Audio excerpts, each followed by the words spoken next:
Good morning, Drelco here. As you can see, I passed my Mod 2 on the 25th of August. It's taken me a little time to get a video up, purely because I was struggling with the audio recording, and also I didn't have a helmet mount for my camera, so all you could see really before was me from the tank view, so not the best. Yeah, so anyway, over the moon, past my Mod 2, getting on for nearly 3 weeks ago now, so I've had a bit of experience on the bike, which is always useful. Yeah, so really I was wanting to give a few tips to people who are taking the Mod 2 test. Tip 1 would be to take a peek at the YouTube channels. There's plenty of other people on there that's done videos on tips. See what advice they've got to give. That's what I did. My test was actually in Burton, and luckily enough there was two blokes on there that have retraced the test route, so take a look for those two, especially if you're doing, Burton Mod 2 test. Tip 2 would be to get some time in the actual area with your instructor. My instructor Leo took me to Burton, a few days before my actual test, so that I could familiarise myself with the area. Burton's awful one-way system. If anyone's ridden around Burton, you'll know what I mean. Yeah, so tip 2 would be go and visit the area. Tip 3, most important tip I think, for me anyway, it helped massively, was in the days running up to your test, if you're a driver, to go through all your drills in the car. May sound a bit weird, but talk yourself through what you've got to be doing. So doing your lifesavers in the car, when you're approaching junctions, verbally tell yourself what type of junction it is and what your procedures are to go through. So obviously if you're coming up to a stop junction, talk yourself through it, and if it is a stop junction, say to yourself, right, stop junction, I must stop, type of thing, because on your test you're likely to find that you'll be taken through a stop junction just to test whether you've seen it or not. So I found anyway, if you're talking yourself through it, you're talking yourself through everything that you've got to do, even from sort of lifesavers when you're changing lanes and indicating off roundabouts and all this sort of stuff, it sort of prompts you to do it and it ingrains it in your mind a lot easier, I find, if you're talking through. So that was the thing I was doing for probably the week before actually. I was driving around in my little Fiesta doing lifesaver checks, talking myself through slow control and all this sort of bollocks, which obviously as a driver you sound pretty stupid doing it, but as a rider it's essential to your life really. Yeah, so that's tip 3 I believe.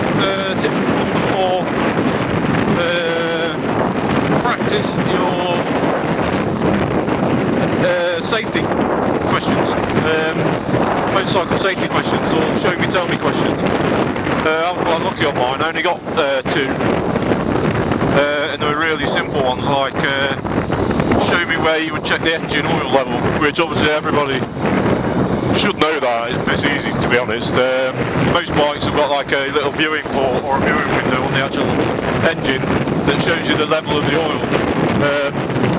So you just need to make sure your bike's up right and check it through there.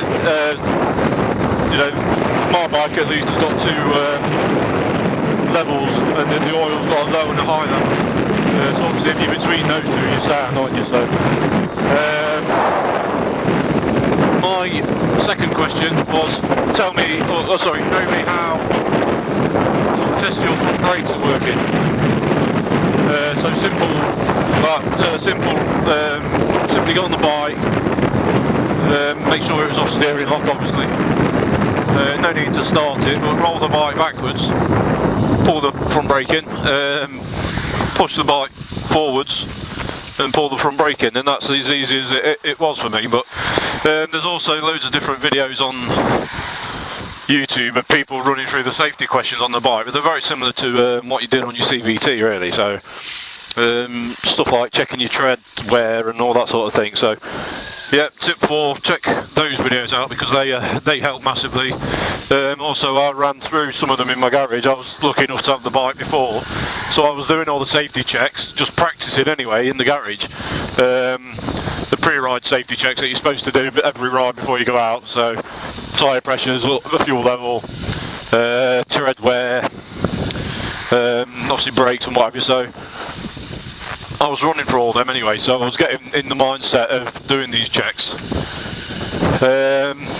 Tip 5, which is the one you'll hear most often, is just stay calm, man.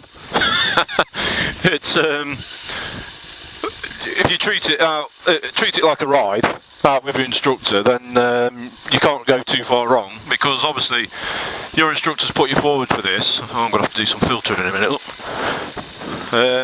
Yeah, so the instructor's put you forward for this because he thinks that you're ready for your test. So stay calm, stay collected,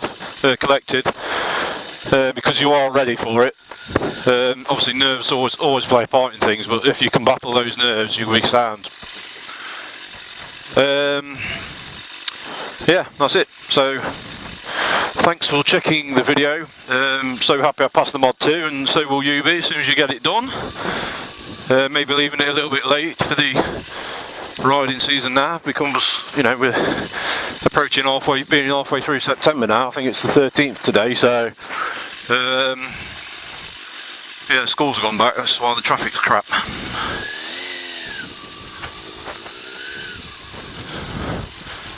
Yeah, anyway, thanks, and please share and subscribe. Take it easy, people. Make some comments below if I've missed anything out, but hopefully do what I did and you'll be sound, no problems whatsoever. I ended up with 1 minor on my Mod 2. Mod 1 I failed it first time, passed it second time with 2 minors, so in my opinion that Mod 1 is a lot harder than the Mod 2, so if you've passed that already, you got fuck all to worry about, trust me. Nice one, take it easy.